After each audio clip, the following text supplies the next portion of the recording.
Good afternoon, everybody. Thank you for having me.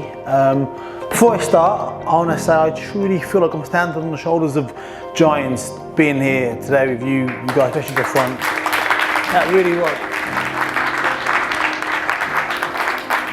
Right, where do I begin? I've never done a talk about race before.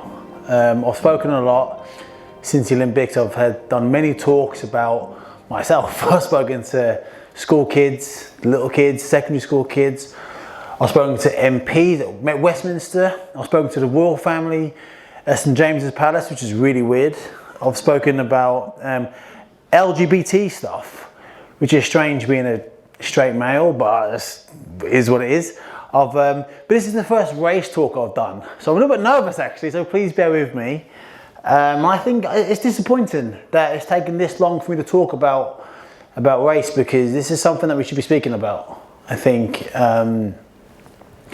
this isn't a taboo topic like religion or politics at the dinner table. This is something that should be spoken about. And during 2020, during lockdown, I had a chat with a neighbour. It was one of the Tuesday evenings. We did the NHS clap, and we had a chat on the doorstep. And I live in Brentwood now, which is quite a white affluent area.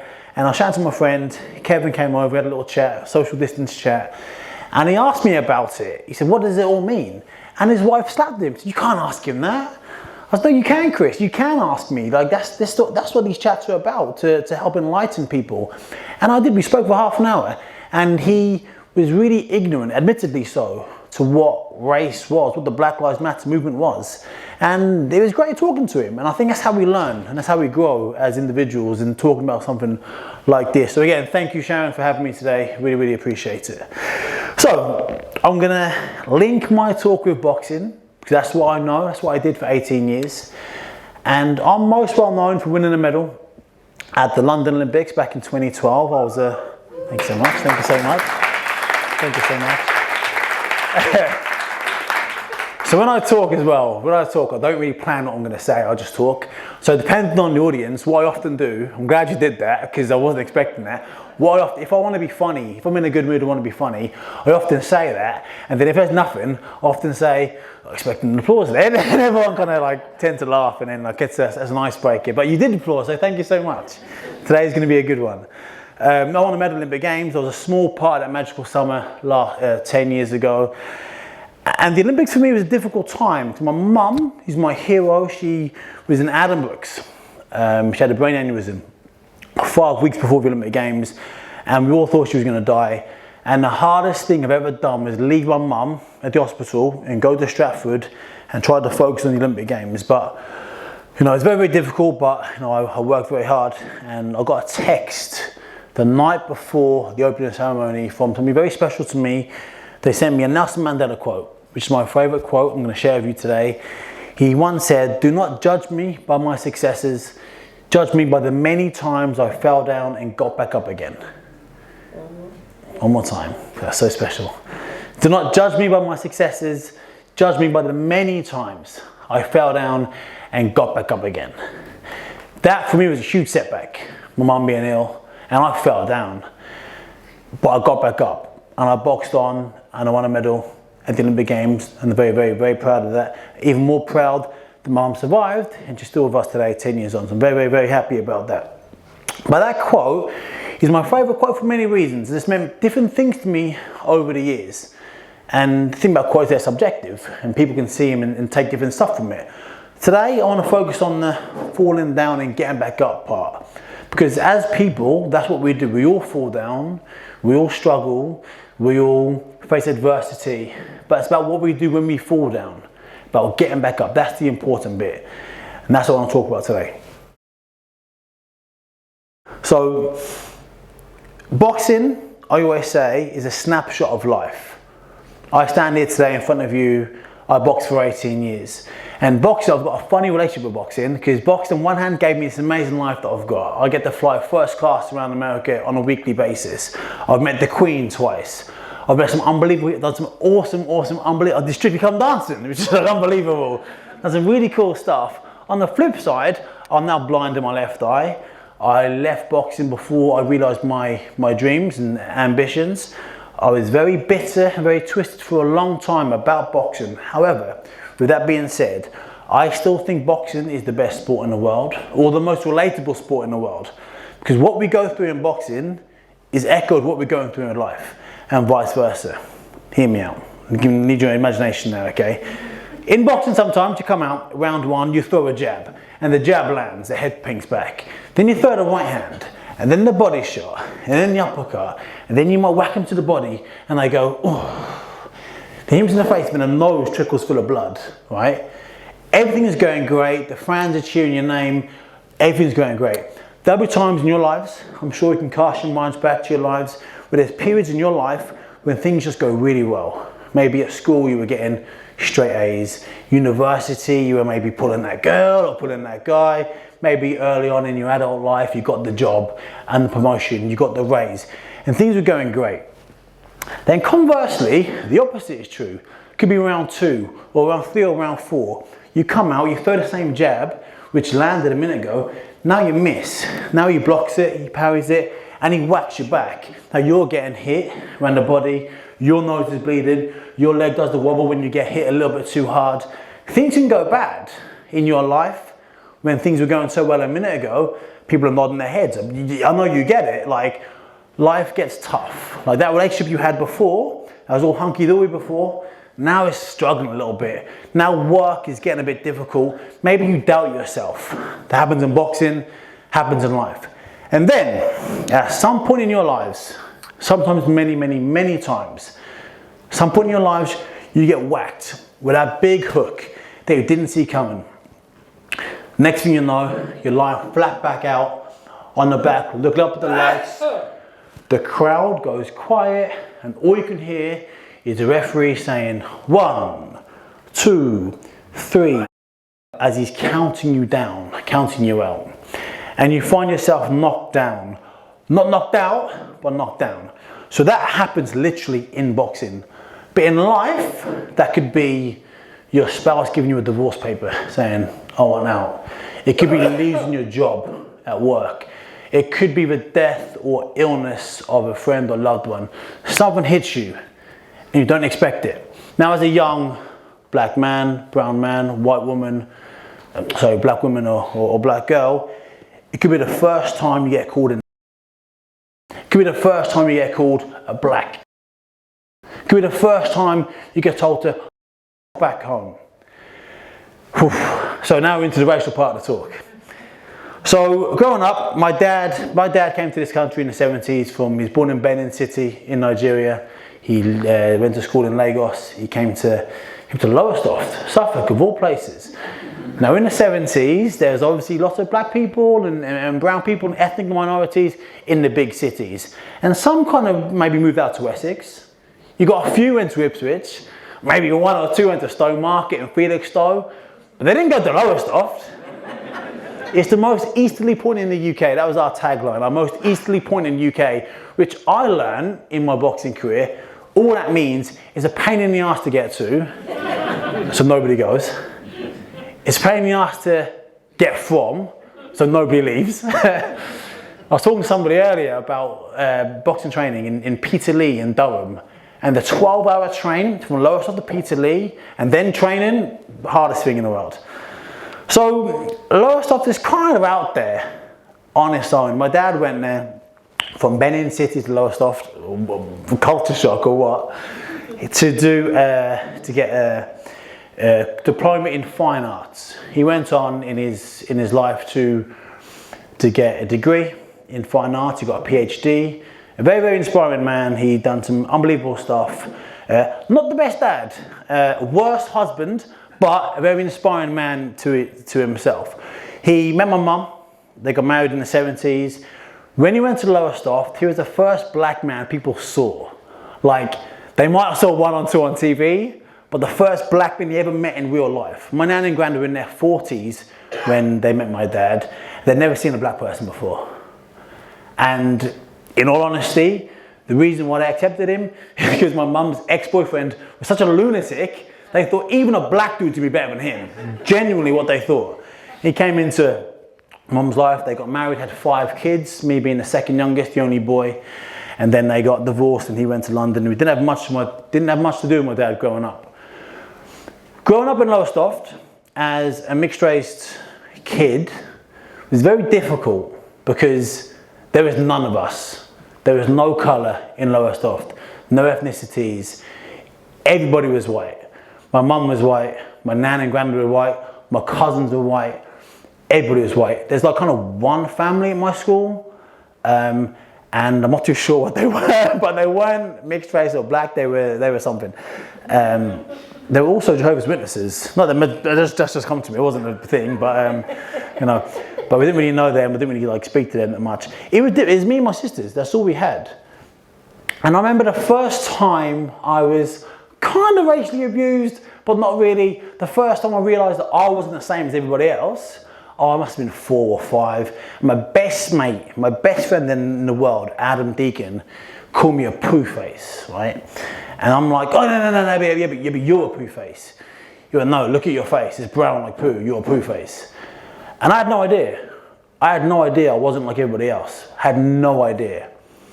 I was a big kid, I was bigger than everybody else, I had quite big feet for a kid, and I thought I was cool for whatever reason, but I had no idea I wasn't white. My mum was white, everyone I saw was white, bar my sisters. I had no idea I was a poo face. I went home that day, we had a little house in Lowestoft, 2 up, 2 down, we all crammed in that house, mum, 4 sisters and me, and I went to the back bathroom, and I got a purple flannel, and I rubbed my face so hard to get the poo off, and it wouldn't come off, and I was gutted. And I came out sobbing, my face all red. My mum says to me, what are you doing?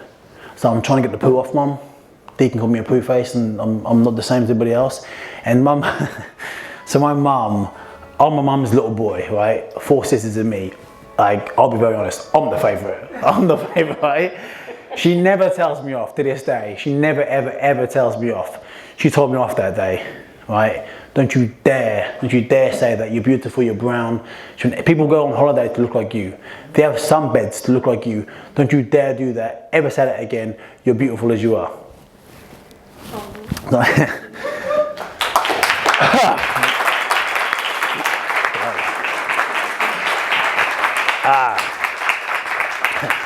Boxers don't cry. And I said, okay. Then that was the thing. The next couple of years of my life, I'd go to school. Then when I heard something, I'd say, yeah, well, people sit on the beach in Lowestoft every summer to look like me. And the response was, I don't. So, growing up, I just wanted to fit in. I wanted to fit in. That's all I wanted to do. All kids want to do is to fit in and feel like they're a part of something, part of a tribe. So it's a tribal behaviour we have as people to fit in. I grew up, right, and I knew I wasn't going to fit in. And then I thought to myself, and I don't know what age, I'm going to be very honest, I'm not going to lie and say an age. I thought, fuck it, if I'm not going to fit in, I'm going to stand out. Watch what I do.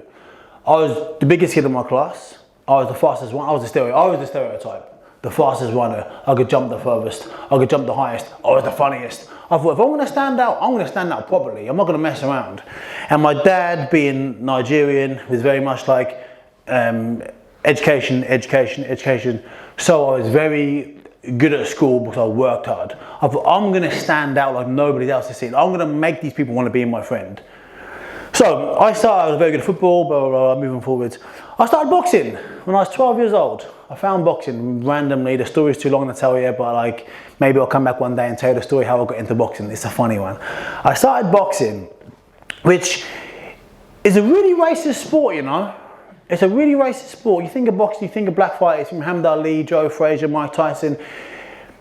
Up until not long ago, there's a phrase called the Great White Hope of any white boxer in any division to wrestle the world title away from the black fighter. The hope, the Great White Hope, Rocky Balboa, the Great White Hope. Take the title away from the champion, because obviously if it's around a black man, it must be bad. It's a really weird racist sport. This is an odd one, and like I was always known as the little coloured fighter from Lowestoft. The little coloured fighter from Lowestoft. Lowestoft, me being a boxer, is strange because Lowestoft isn't big in the boxing scene. I come from a house full of women, mum and 4 sisters. Like, I wasn't supposed to be successful.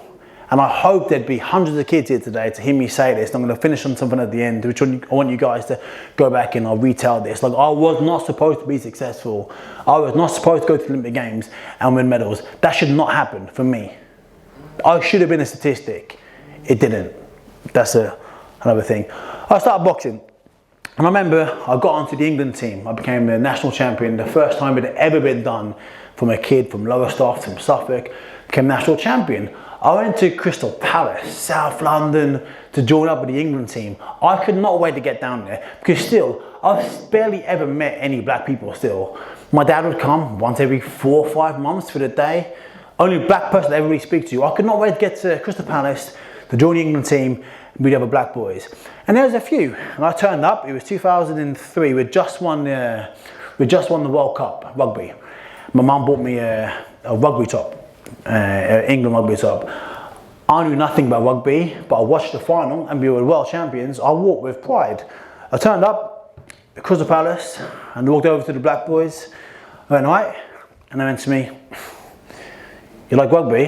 I was like, "Yep." They went, and walked off. I was like, "Oh, okay, I ain't black enough to be with the black boys, and I'm too dark to be with the white boys.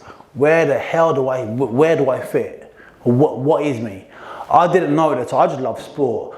I didn't know rugby was like a posh boy sport. I didn't get it was a posh boy sport. I had no idea. I just thought we were world champions, and you know, who doesn't want to support the world champions? And I really struggled to fit in, and that was difficult. That was really, really difficult. Going back to Lowestoft, when I was 14, when I was 15, I became the junior Olympic champion. When I was 16, I became the junior world champion. By the time I was 18, I was a 7-time British champion. I got a lot of attention. Thank you so much. You're a great audience. I like you guys. This is great for my ego, so keep it coming, keep it coming. People knew me, essentially. I had a lot of local attention. By that point, by the Junior Olympics and the Junior World titles, I got a lot of national attention. So I was a bit of a target. I was the one black kid in town. I'm glad the police here as well, because I've got a few things to say about the police. Like, I feel like I was kind of like targeted a bit growing up. I was big and I was loud because I'm a big and loud person. That's just my personality. We'd go out and I'd get in trouble quite a lot. And I'm not even a violent person. It's like if you're a mechanic and you do it 9 to 5 every day, you don't want to fix cars on a weekend. Like, I was a boxer. I boxed all day, every day. I don't want to fight on a weekend. I want to have fun with my friends. And like, things would happen and I always got overly like manhandled by the police in Lowestoft. There's an incident, my wife is there, I argued with my wife and her friend was defending her, and after a night out in the club, we were girlfriend and boyfriend back then, we were 19, this girl takes her shoe off, her stiletto, and hits me in the head. There's a policeman right there, watching right there, and I went, she did it again, I grabbed her hand, the second I grabbed the hand, they came on the floor, face on the floor. I'm like, £180 fine, night in a cell. And I'm thinking, you know, maybe it's because I'm a boxer.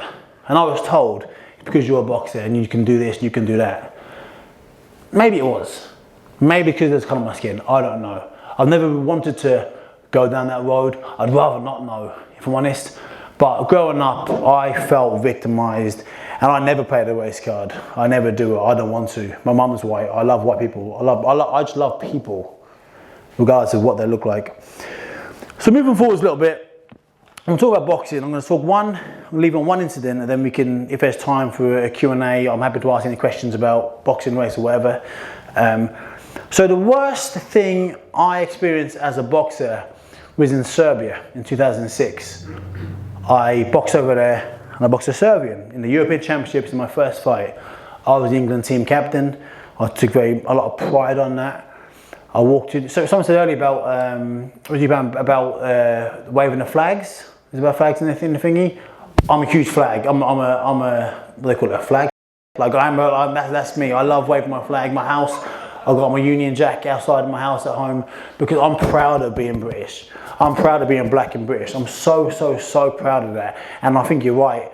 I hate the narrative that you got to be far right or football hooliganism, a hooligan to wave a flag. I hate that, and I want to make that normal. I live in America, basically, back and forth to America all the time.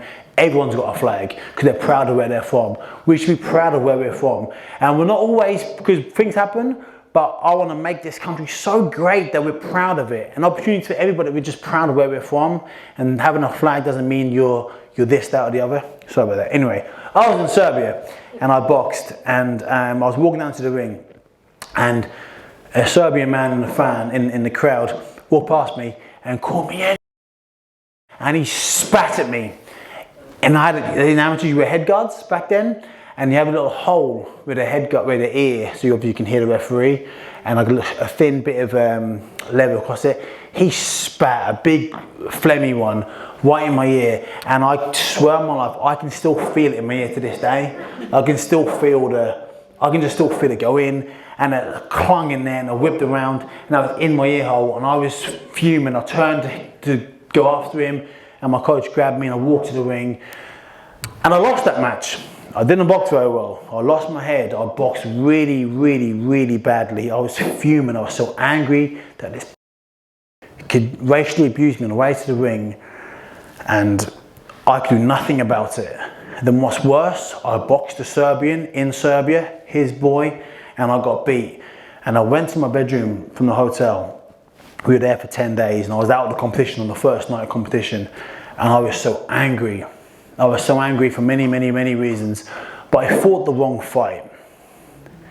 I fought the wrong fight. I want to link this now to the beginning. I was a kid, I was 17, I was a kid. I didn't really understand things properly because I was a kid, but I remember thinking, no more. I'm not going to fight their fight anymore. And I woke up, and this is what I say to myself now, and when I talk to people, I make sure now I stand up and I have my feet planted in the direction I want to go. The direction I want to go. Not what people tell me I must go in. Oh, you can't be a boxer. Don't be a boxer, which I heard thousands of times. You're probably not going to be a footballer, so focus on school. You're always getting told we can and can't do stuff. I had my feet in the direction, and I thought, I got called yesterday by some Serbian who's at home now doing his thing. That was a massive setback for me. I got knocked down. Like the quote at the beginning, don't judge me on my successes. All the times I fell down and got back up again, that was a knockdown for me. Getting called poo-face was a knockdown for me. Getting arrested was a knockdown for me. Every single time I got back up, and I stand up, my feet I want to go in, my hands up, and fight the fight that I want to fight. Fight the good fight. I believe if you fight the good fight, the universe will repay you in the way you want to be repaid, and the fight gets a little bit easier the next day, and the next day, and the next day. So to round this up, ladies and gentlemen, Nelson Mandela once said, do not judge me by my successes, judge me by all the times I fell down and got back up again. We're going to fall down, we're going to suffer setback and adversity, but we have the power to stand up. Stand up and fight for the thing you want most. For me, it was the Olympic Games and a medal, and as a pro, it was the world title. I never got to the world title, injury prevented that, but I've always fought for the thing I want most. Whether you get there or not, whether you achieve it or not, fight for the thing you want most, and then you can die very happy men and women. So thank you for your time today. That's my talk.